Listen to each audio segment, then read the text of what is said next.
What is up guys, welcome back to another video. Today we're going to be doing a test stand video here for the Shinobirds that we recently deck profiled. But with that being said, there's really not much else to actually say about this deck. It's just incredibly fun and the versatility is just all over the place, which makes it quite all the more exciting because of the different variables that could actually occur. So without further ado, let's just get started.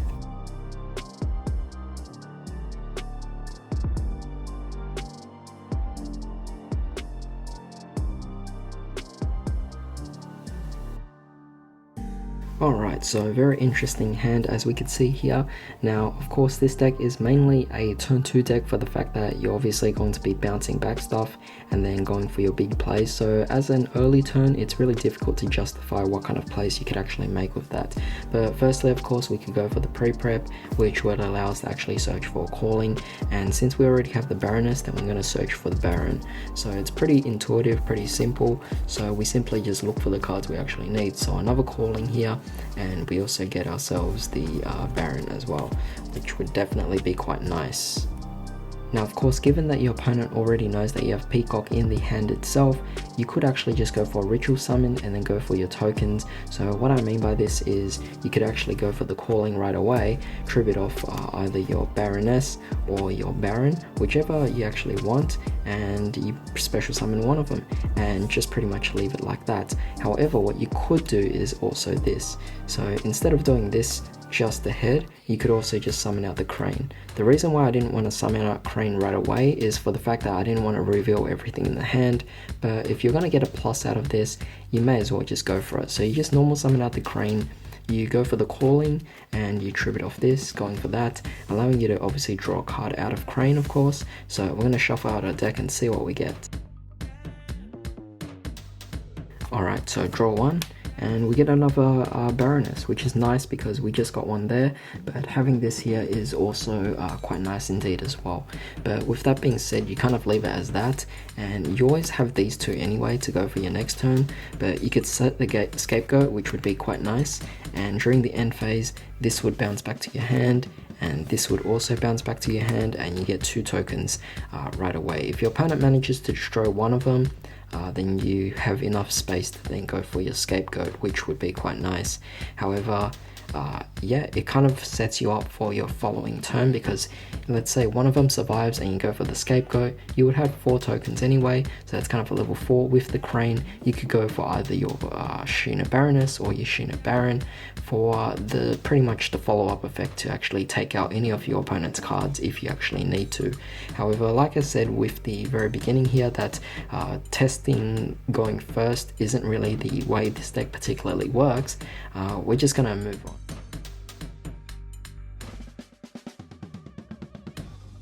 Alright, so here's another opening hand. Overall, we do have Caught by the Grave, so whatever we're going to do here, your opponent's Ash won't really work anyway.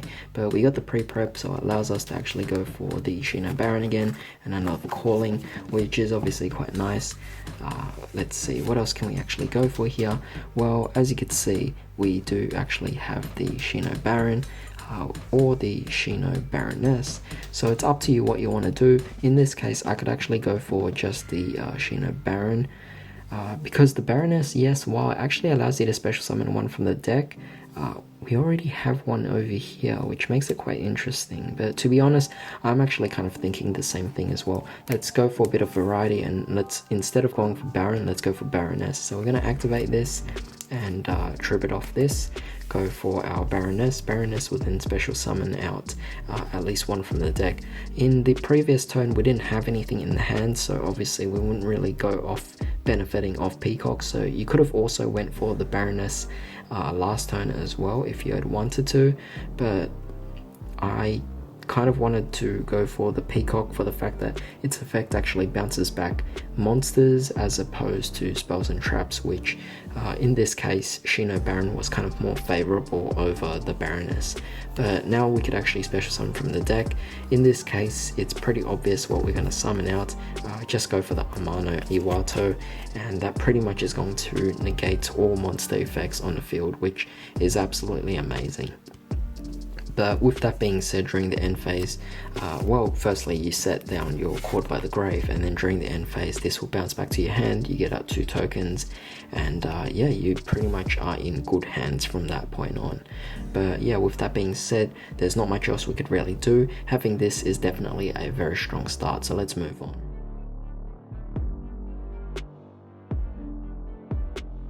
Alright, great. So over here we have a pre-prep, so we could go for, I guess, Baroness in this case, since we already got the Baron, but we also get a Calling, which is quite nice here. So firstly, let's go for Calling, then we'll look for the Baroness, which is over here.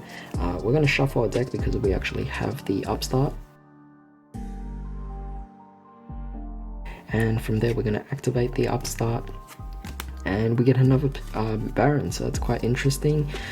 Quite a shame really, because I was hoping to actually utilize the incantations a lot more, but it seems like in this situation we're not actually getting that particular situation, which is actually quite odd here, because with the amount of incantations I'm actually playing in the deck, I theoretically should be able to draw into them. So seems more like a bit of my luck in this situation, because consistency wise the deck has been built fine, it should actually work.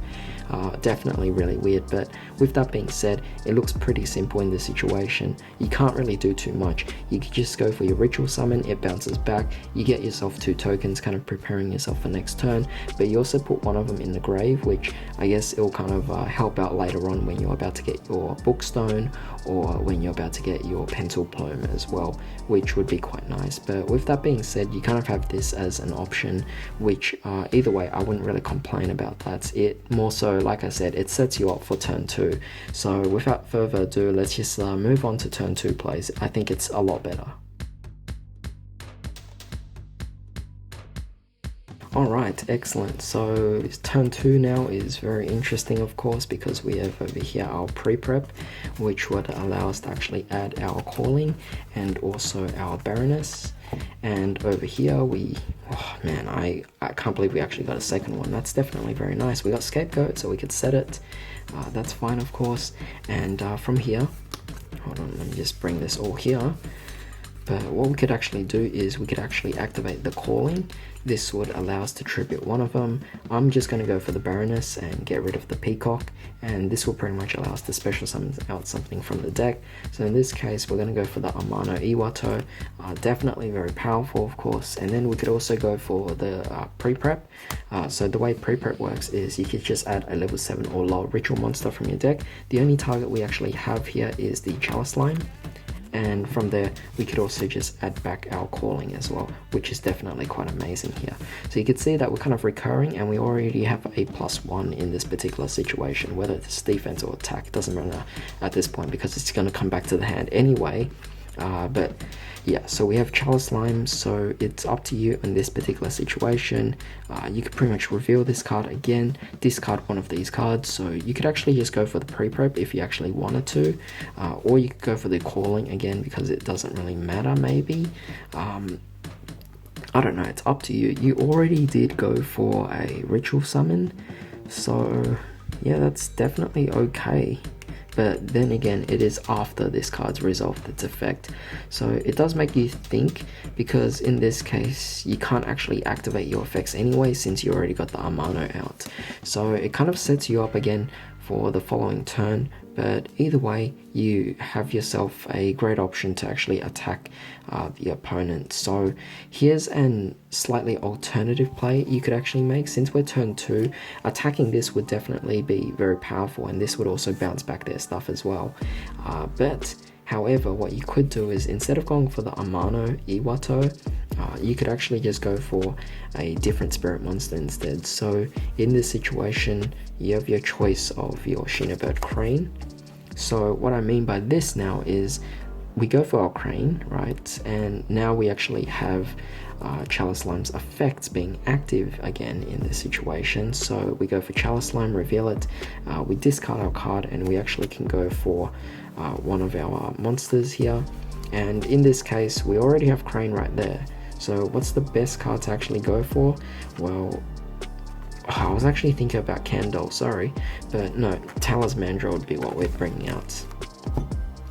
right? So we actually bring out Talismandra.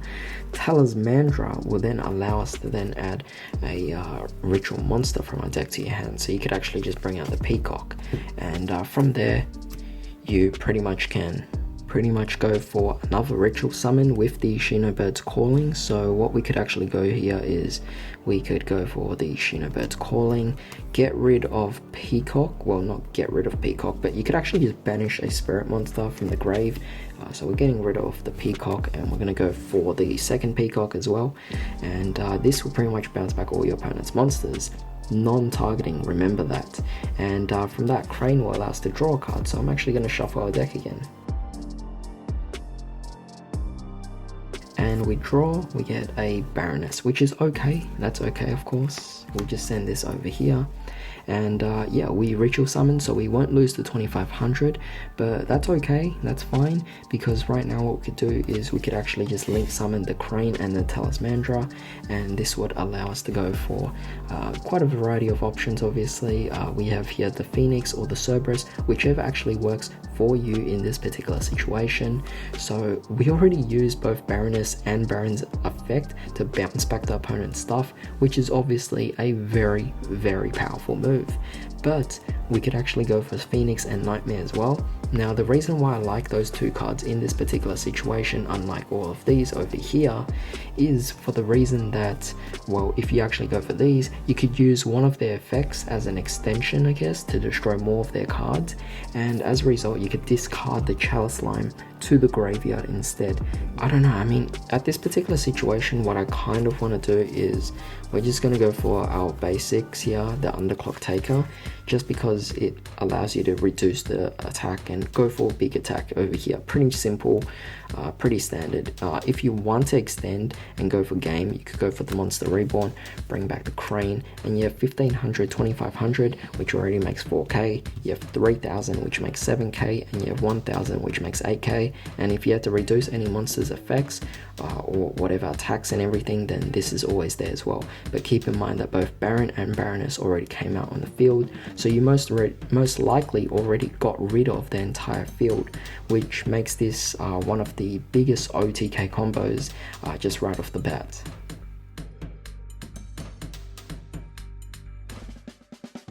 Alright, very interesting options. I mean, we could still definitely do quite a few big plays here, but even then it's quite funny because, well, firstly we do have Aratama, which when we summon we could add any ritual monster we actually need, but that's okay. We actually have Candle, so we actually get to reveal a ritual spell, which would be Calling, and we would go for the Calling. Reveal it, special summon this out, and then bring out whatever you want. In this case I'm bringing out Talismandra, so we're going to look for it, see if we actually have it or not. Talismandra, and then Talismandra would allow us to actually add our Shino Baroness, which would definitely be quite amazing, of course. So let me just put it right over here, sorry. So both the effects are obviously used now, but that's okay because we now have our Shinobird's Calling. Damn it, it's pretty difficult to pick these cards up, but yeah, Shinobird's Calling. We can tribute whatever we want, so in this case we can actually just get rid of the Baroness, and we go for the Peacock. So Peacock's effect bounces back your opponent's monsters. We then go for the Amano Iwato, which would be quite amazing from a hand, and we pretty much just negate whatever your opponent actually has here. Of course, prior to actually going for the ritual summon, you could also, well, it would be recommended that you actually go for this and link summon and go for whatever you actually need. So I would go for the Underclock Taker as a great OTK potential, Akashic. It's whatever options feel right to you in this particular situation. In fact, even going for, let's see, the Phoenix or Cerberus right here would also be great as well, getting rid of that extra Amano Iwato, which we don't really actually need in hand. Keep in mind we haven't even done a normal summon, so we could actually just go for this and pretty much just search for any spirit monster we actually need. So in this case we have Crane. That would also be quite a viable option as well. But yeah, it kind of opens you up for a few different options here. But with Peacock, Amano, Iwato, we have here the Aratama and we also have the Underclock Taker. You could do quite a bit of things. Now keep in mind these two cards here that I just explained, it's under the assumption we haven't done our ritual summon yet, so yeah, just keep that in mind. We could actually still do quite a bit of things. Use this, reduce one of the opponent's monsters attack, and then you could continue link climbing until you're satisfied, then go for your ritual summon. So yeah, it gives you quite a bit of options there, but again, this is just a really simple opening test hand that it's not the best, but it is still good enough to kind of deal with the opponent.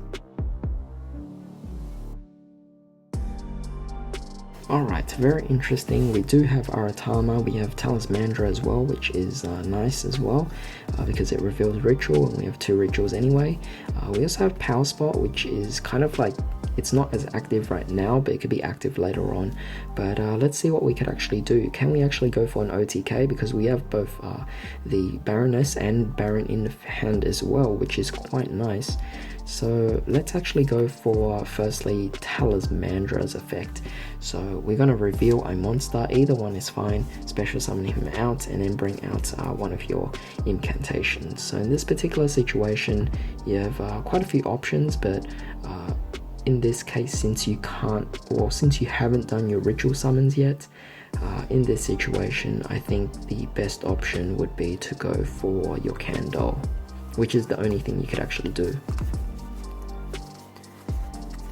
There's quite a big variety of options you could also go for as well, but yeah, we're just gonna go for it, and hopefully things kind of turn out well for us. But yeah, we're just gonna add the calling, which would obviously be fine, of course, but we're gonna normal summon out our Aratama, and Aratama will allow us to add your Crane as well, which is also an option. Maybe Crane's, yeah, we'll go for Crane, that's okay. So we're going to activate the Shinobird's Calling. This will allow us to go for, well, firstly we're going to get rid of Kando and the Aratama, and this will allow us to go for our Peacock, which would then special summon out the Crane, and from there we're going to go for our Calling, which would allow us to tribute off our Peacock, and then go for our Baroness. So in this case we'll draw a card, and we would also be able to special summon. So we get to choose, because obviously it sets off a whole time, a chain link. Yep, and you choose which one goes first. So obviously we're going to go for the Peacock first. We're not shuffling, we're summoning out. But in this case, yeah, you just summon out the Armor no Iwato, and you shuffle up your deck very quickly here, and let's see, and Crane will allow us to draw a card. We get another Peacock, that's okay, because now we have, firstly, we already brought out Baron, and the whole purpose of him being brought out is to actually bounce back your opponent's monsters. So now they have no monsters, you also brought out Baroness, you bounce back all their spells, or you get rid of all their spells. And then after that, it's shuffle as well. It's not even bouncing, it's actually shuffling. But then we also have Crane, Amano Iwato, which would negate any remaining monsters they have left over. But we also have these here, pretty much allowing us to go for link summons now. So in this case, we have Crane and we have Talismandra, and you want to play around and go for whatever you actually want to. So in this case, we can't really do anything with the Underclock Taker because we have Armor no Iwato. So whatever you actually want to go for, you could go for the Samorg as well, which is definitely quite nice, as your Link 3 option if you want to use the Armor no Iwato. I was actually thinking, instead of going for that, you could also just overlay as well and go for whatever you want here. So these would be nice. I mean, this kind of locks you out in a way, but since you bounce back your opponent's monsters or shuffled away their monsters, you could just overlay and just go for the Utopia, which would be quite powerful. You could go for Daigusto Emerald and return these back to your deck and draw one card as well, and then see how you go. But you activate Power Spot, this would be 3k, this would be 5k on attack if you have a monster, of course, and Talismandra doesn't do anything. But aside from just Utopia, you could instead go for also, hold on, let me just go back here. Instead of Utopia, you could, like I said, go for the Emerald, use its effect, draw a card, then take the Emerald and the Talismandra and continue on to go into either your Underclock Taker or whatever you actually feel would work in this situation. And together with the Power Spot, you're pretty much just dealing with what your opponent has. So again, I'm opening up options for you guys to actually do this. I'm showing you more so the gist of the deck itself, so hopefully this does actually help you out on how the deck works rather than me actually doing specific combos, because the whole point of me doing test hands is to show more so how the deck actually works. So yeah, hope you guys actually got it from all of these, I think total 6 test hands. But yeah, if you did, then definitely drop a like, also share this video and comment down your thoughts and your decisions on what you would make. There's just so much variety with this particular deck that it's hard for me to actually be set on one particular combo, because I have to actually know the situation I'm in. So it's hard to demonstrate unless I know what the opponent actually has. It's a very active deck, that's for sure. You can't really prepare for it. You just have to practice on the spot against someone. But with that being said, don't forget to subscribe so that you guys could actually see some other variants of this particular deck profile or deck itself when it actually comes out. But aside from that, I hope you guys have a great day. I'll see you next time.